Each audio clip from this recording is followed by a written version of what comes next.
ला धारण केल्यानंतर ना काय प्राप्त होतं? वस्तूची प्राप्ती होते. श्रवण मनन निधिध्यासे साक्षात वस्तू मिळते विश्वासे. मग ती वस्तू कोणती आहे? वस्तू कोणती आहे माहिती आहे तुम्हाला? आपली वस्तू हरवलेली आहे. आणि ती कशी हरवलेली आहे? तुझं आहे तुझं पाशी परी तू जागा चुकलाशी, अशी वस्तू हरवलेली आहे. आणि त्या वस्तूला प्राप्त करायचं असेल तर नित्य आणि अनित्य याचा निवाडा करता आला पाहिजे. त्या वस्तूला प्राप्त करायचं असेल आत्मा अनात्मा ओळखता आला पाहिजे. त्या वस्तूची प्राप्ती करायची असेल जीव आणि परमात्मा ओळखता आला पाहिजे. आणि हे ओळखण्यासाठी आमच्या जवळ देवानं बुद्धी दिली. आणि ती बुद्धी आम्ही कशाला वापरली? सांगा ना, तुम्ही कशाला वापरता? हा, बुद्धीचा वापर कशासाठी करावा?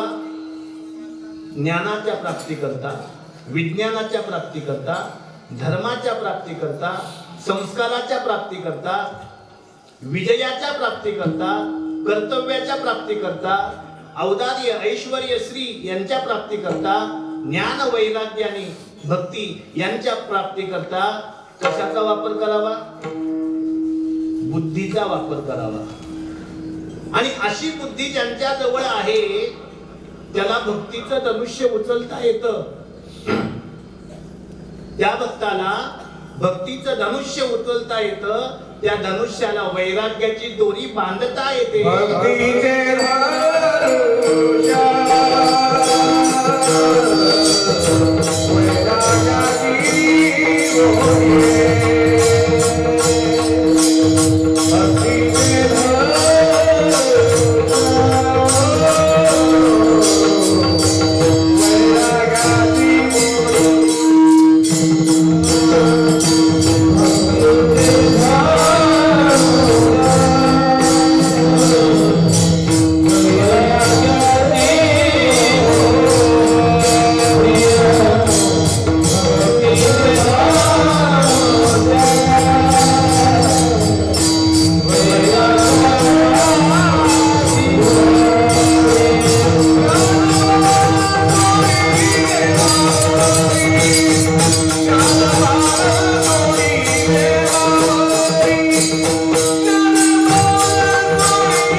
वैराग्याची दोरी ज्ञानबाण सोडी देवावर.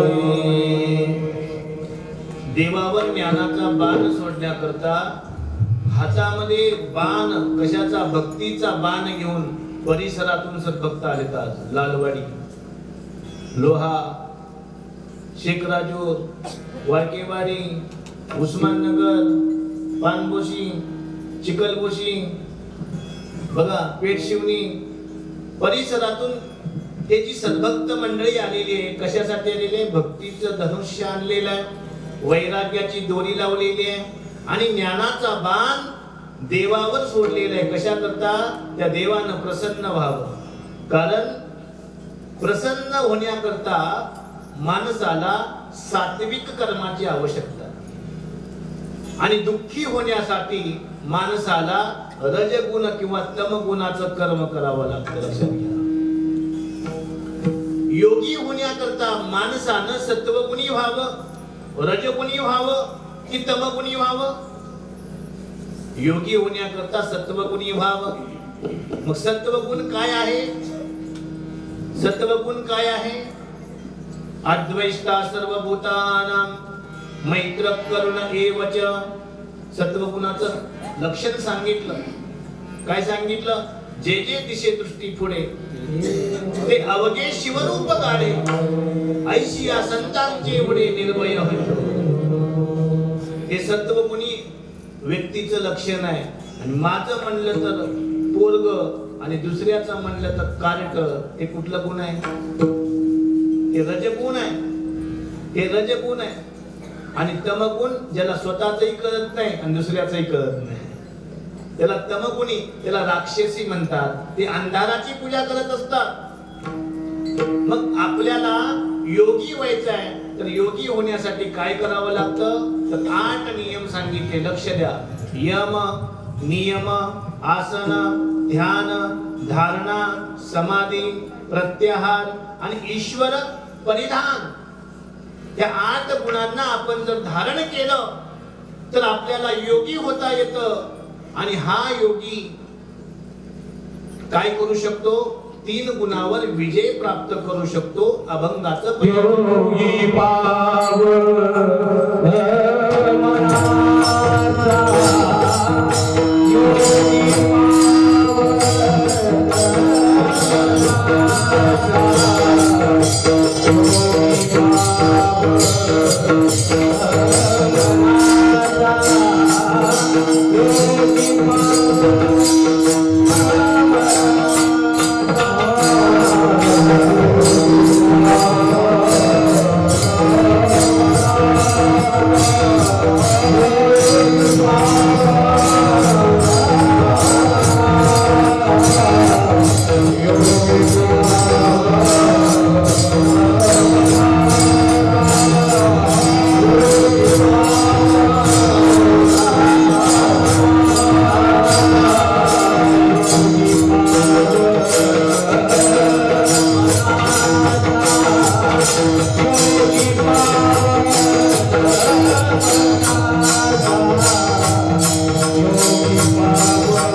योगी पावन मनाचा ग्रास केला त्रिगुणाचा.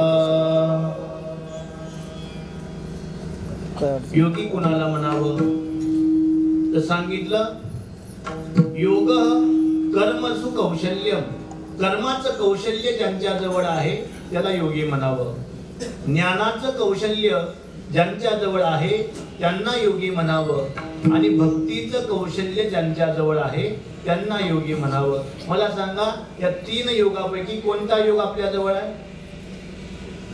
ज्ञानाचा योग आहे, भक्तीचा योग आहे, कर्माचा योग आहे. या तिन्ही पैकी एकही योग नसेल तर कीर्तन संपल्यावर घरी जायचं नाही, स्मशानभूमी बघायची.